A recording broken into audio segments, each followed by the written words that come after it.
El presidente Gabriel Boric decidió llamar a consulta al embajador de Chile en Caracas, a Jaime Gazmuri, luego de los dichos del canciller de Venezuela, Iván Gil, negando la existencia del Tren de Aragua y debido a la poca colaboración de Venezuela en materia migratoria. Decisión presidencial que se conoció horas antes de que la Fiscalía reconociera públicamente que los antecedentes recopilados hasta ahora apuntan a que la muerte del militar en retiro venezolano Ronald Ojeda sería un crimen político orquestado desde el país caribeño. Néstor Aburto, muy buenos días. ¿Cómo están? Muy buenos días. Hoy será un día de reacciones y debate en que la muerte del teniente Manuel Sánchez, recientemente, que estábamos revisando, y los últimos datos que se han conocido sobre el asesinato del militar venezolano Ronald Ojeda en nuestro territorio, encienden todavía más las críticas a lo que se está haciendo con el país caribeño. Debate que técnicamente partió el día de ayer, luego que Gabriel Boric anunciara que había llamado a consulta al embajador de Chile en Venezuela, Jaime Gazmuri. ¿Qué dijo el presidente? Las recientes afirmaciones irresponsables del canciller de Venezuela, que desconoce la existencia del Tren de Aragua, un grupo criminal conocido por sus actividades ilícitas en Chile y en Sudamérica, son profundamente preocupantes y constituyen un grave insulto a quienes han sido víctimas de esta organización, dijo el presidente de Chile. Además, el jefe de Estado justificó el llamado a consulta con las trabas que ha puesto el gobierno de Nicolás Maduro en materia migratoria. Junto a esto nos preocupa además la falta de colaboración por parte del gobierno venezolano en áreas claves relacionadas con la seguridad, como por ejemplo la expulsión de individuos responsables de cometer delitos en nuestro país. Y Venezuela no está colaborando con los países del sur, porque sí lo hace con Estados Unidos. El presidente además sostuvo que uno de los objetivos es instruirle al embajador todas las acciones que sean necesarias, tanto hacia el gobierno de Venezuela como también eventualmente, dijo ayer Gabriel Boric, a organismos internacionales. Al respecto se refirió la senadora republicana Carmen Gloria Aravena, quien ha indicado que es importante una señal más categórica del Palacio de la Moneda. Su par, el senador Matías Walker, quien dijo que es partidario de recurrir a instancias internacionales para irse contra el gobierno de Maduro. Este tipo de situaciones pueden seguir ocurriendo si el gobierno no se coloca más firme. Me parece fundamental que en el marco de Naciones Unidas, en el marco también de la Corte Internacional de Justicia, se hagan prevalecer todas las responsabilidades que desde el punto de vista criminal es responsable del gobierno de Venezuela. ¿Qué significa esto? Bueno, es una señal que busca dar el gobierno de Chile hacia el gobierno venezolano. Algunos dicen muy tardía, que no va a tener ningún efecto para el daño que se ha hecho por parte tanto de una migración irregular, la falta de antecedentes y datos y, por cierto, la transferencia de información. Sobre el acuerdo de Manuel Monsalve, muchos en el Parlamento aseguran que hay que votarlo, hay que eliminarlo, hay que ponerlo en una tritadura, para triturar papeles en la moneda, que de esas hay hartas, porque no ha servido absolutamente para nada. No se pudo llegar ni siquiera a un acuerdo donde haya una transferencia de información y data que pueda ayudar a los investigadores. Por ejemplo, las declaraciones del diputado del PPD, Raúl Soto. Que ese acuerdito, que no ha servido para nada, que firmó con Venezuela, que lo tome, que lo rompa y lo bote a la basura. O que nos demuestre para qué ha servido. Hasta ahora, para nada. Al contrario, solo para más polémicas, porque la verdad es que no hay voluntad de Venezuela de colaborar con una salida a la crisis de seguridad y de migración que vive nuestro país. ¿De qué ha servido tener embajador en Venezuela? De nada. Esto es lo que dicen en distintos sectores políticos. Básicamente, bajo la administración Piñera no había embajador, solo estaba el encargado económico de la embajada y sin embargo los aviones aterrizaban en territorio venezolano. Hoy, con Gabriel Boric en la presidencia de la República, ningún avión ha podido llegar y obviamente aterrizar de los que se habían puesto por parte del Ministerio del Interior como propósito. Ayer, ya lo decíamos, se conoció a través de Chilevisión se entregaron algunas luces de lo que vamos a conocer seguramente cuando se termine el secreto de la investigación el próximo 14 de abril. En este reportaje exhibido por este canal de televisión, el fiscal a cargo de la indagatoria, Héctor Barros, reconoció que la única teoría del caso es el móvil político. Barros sostuvo que, y abro comillas, hasta el momento no tengo otro antecedente que nos demuestre o que nos indique hacia otro lado, referencia al móvil político. En este caso, nosotros hemos descartado todas las tesis que tengan que ver con la participación de él en la comisión de algún ilícito. Por lo tanto, la única tesis que queda vigente es la que usted indica, le dice a la periodista, respecto a la tesis política. También destacó que las personas que en el video se han conocido caminando rumbo al ascensor y luego en el mismo ascensor aparecen lo lleva del cuello a Ojeda y a juicio del investigador es una persona preparada, es decir, una persona que tiene instrucción militar. Textual, ¿qué dijo Barros?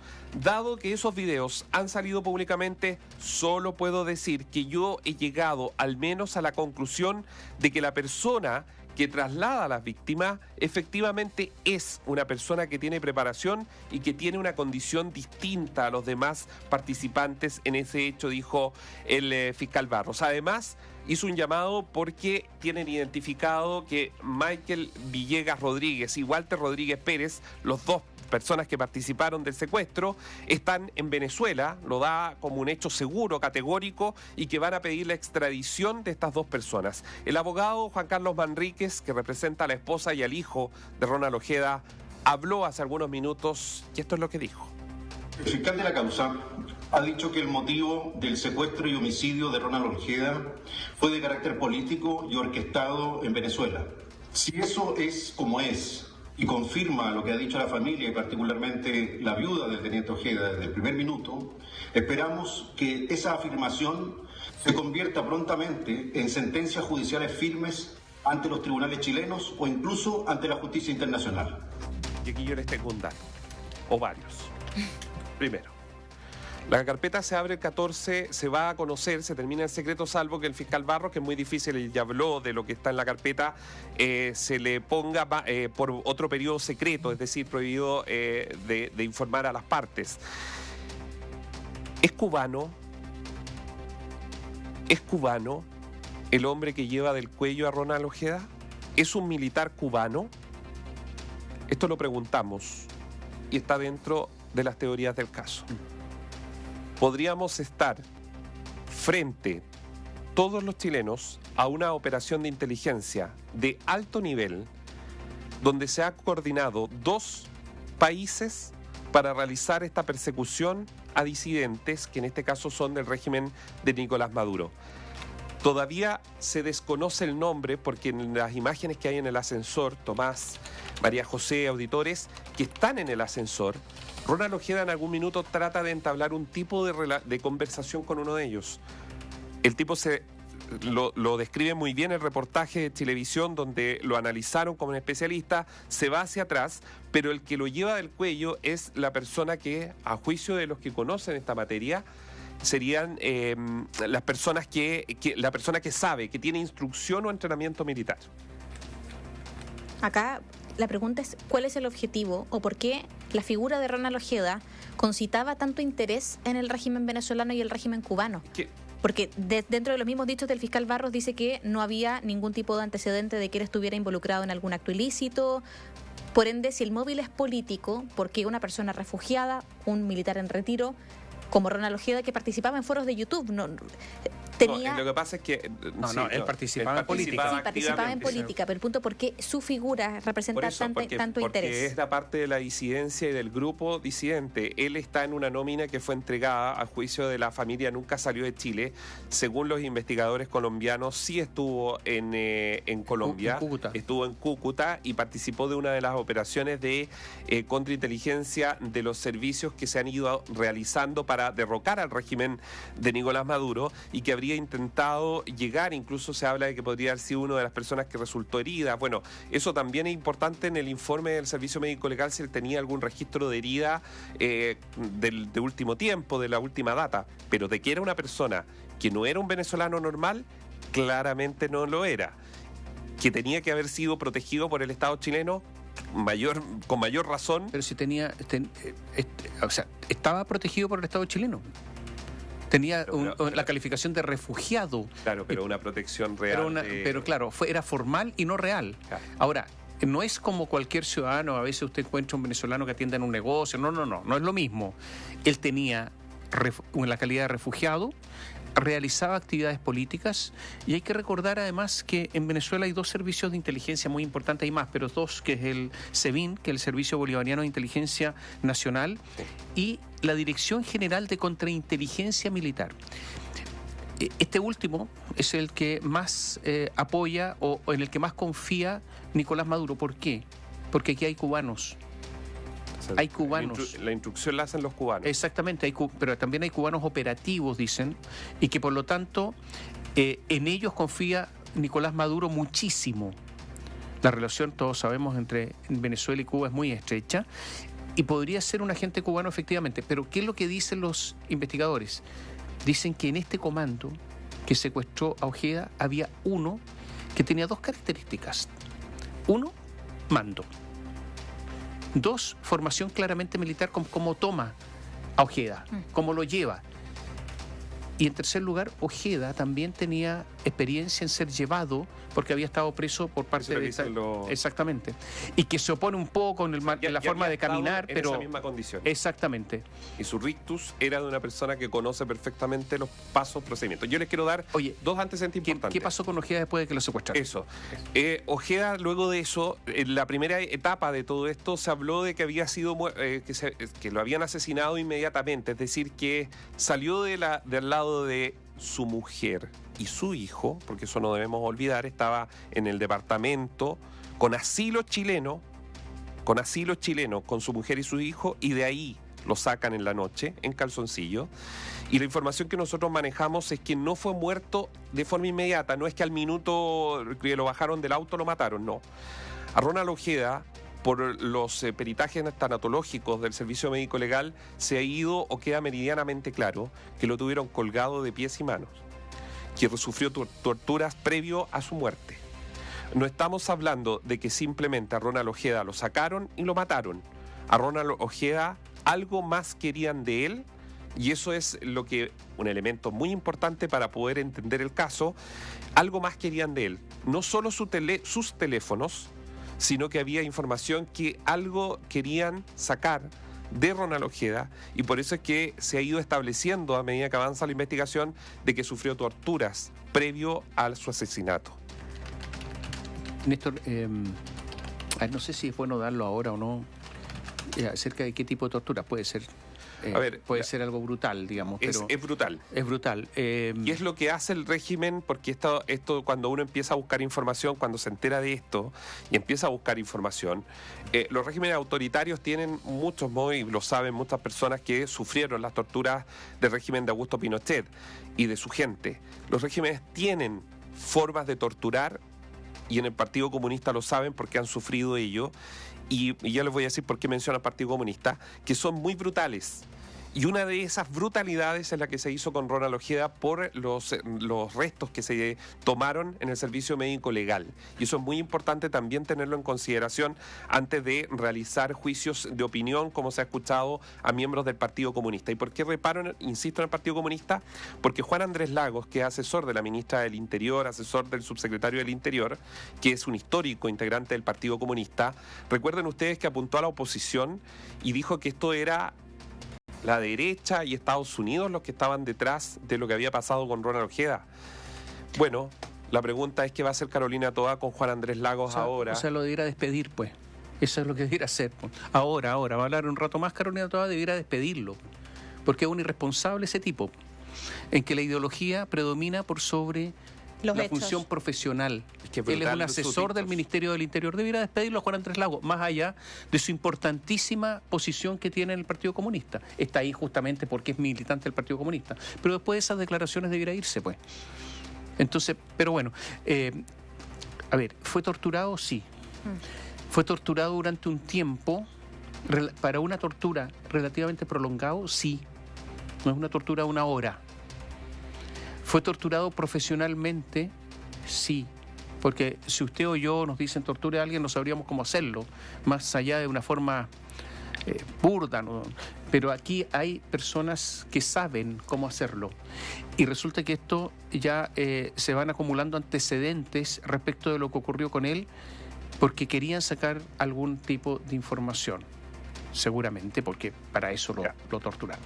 Néstor. Yo quiero agregar otra cosa. Nosotros lo dijimos acá cuando conocimos del caso de hecho lo informamos oportunamente aquí en Bío Bío. Se había tratado de mantener bajo reserva por parte de las autoridades.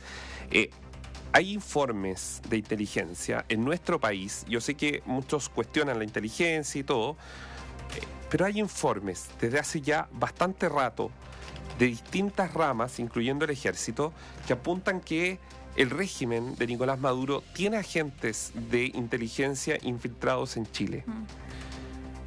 Hasta ahora, ni la ministra de Defensa Nacional, ni la ministra del Interior, ni el propio presidente se han referido a qué se está haciendo con esa data, con esa información. ¿Cuántos agentes hay? No, ¿y cuántos ¿Quiénes agentes son? ¿Dónde están trabajando? ¿Están en el área logística de empresas logísticas en Chile los agentes de inteligencia que reportan al gobierno de Nicolás Maduro? ¿El gobierno sabe si en este preciso instante, a raíz de esta declaración del fiscal Barros, comenzó el retiro de agentes de inteligencia de Chile? ¿Están monitoreando eso? También estaría bueno que respondieran cuántos son los agentes o las personas que, no los agentes, las personas que han llegado refugiadas, que han pedido la calidad de refugiado en nuestro país, que posterior al caso de Ronald Ojeda pidieron seguridad adicional, que conocimos un par de casos luego de que ocurriera este macabro hecho con Ronald Ojeda, que pidieron protección policial extraordinaria. Y con el caso de Juan Andrés Lagos, él dijo que no tenía acceso a la carpeta investigativa como asesor del Ministerio del Interior y acusó una persecución. Nadie lo está persiguiendo, fueron dichos que él dijo. Ese señor debieron despedirlo. Mira, él los planteó y si no tiene acceso a la carpeta, sus dichos son aún más graves. Mira, Néstor, ¿qué servicios en Chile realizan contrainteligencia? Porque si hay agentes extranjeros en territorio nacional, tiene que operar la contrainteligencia. ¿Cuáles son los servicios chilenos que están dedicados a la contrainteligencia? Son servicios normalmente de las Fuerzas Armadas. Sí, efectivamente. O sea, puede ser Carabineros, pero residualmente. Puede ser la PDI, residualmente. Pero son fundamentalmente los servicios de inteligencia de las Fuerzas Armadas. ¿Cómo están operando los servicios de inteligencia de las Fuerzas Armadas en la contrainteligencia en territorio nacional? Es una pregunta que hay que hacerse. ¿En qué están?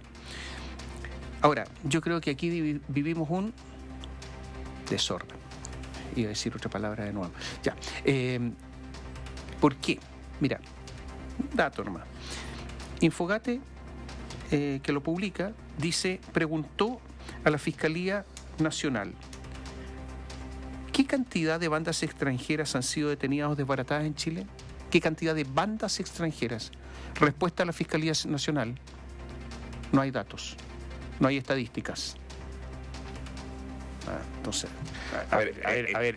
tenemos un problema, ¿no es cierto? Yo insisto, el punto más importante, se le ha pedido, el lunes llega el embajador de Chile en Venezuela. ¿De qué ha servido el embajador de Chile en Venezuela?